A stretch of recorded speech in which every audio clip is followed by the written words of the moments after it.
Welcome back les Mulliganers. Aujourd'hui, une très courte vidéo pour parler carte de carry, ou en français, carte de distance de vol.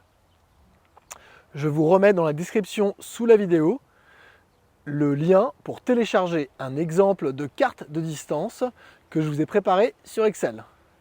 Ensuite, à vous de jouer pour la personnaliser.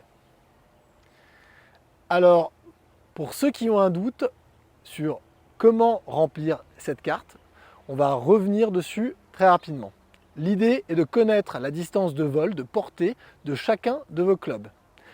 Et pour ceux qui utilisent une technique, disons, d'horloge pour doser leur wedge, de noter également les distances moyennes pour les quelques points de référence qu'ils ont sur cette horloge.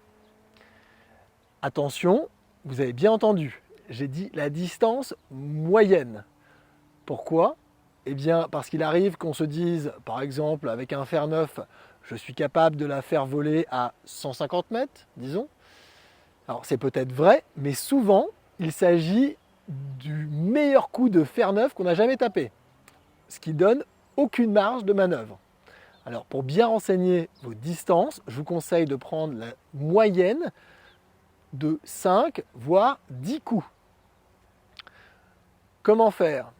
Eh bien, pour ceux qui peuvent, la manière la plus simple est de faire une session avec un pro qui dispose d'un outil précis comme un GC Quad ou un Trackman.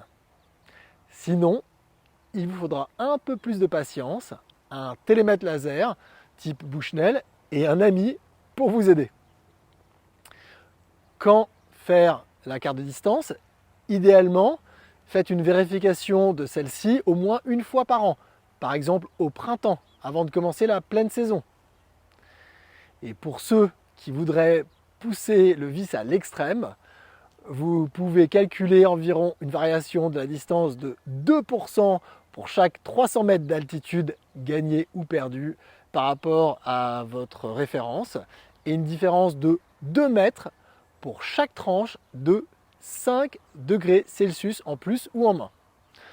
Voilà, c'est tout pour cet épisode. Pour ne pas rater nos prochaines vidéos, abonnez-vous à Mulligan TV. Si celle d'aujourd'hui vous a plu, mettez un like et partagez-la.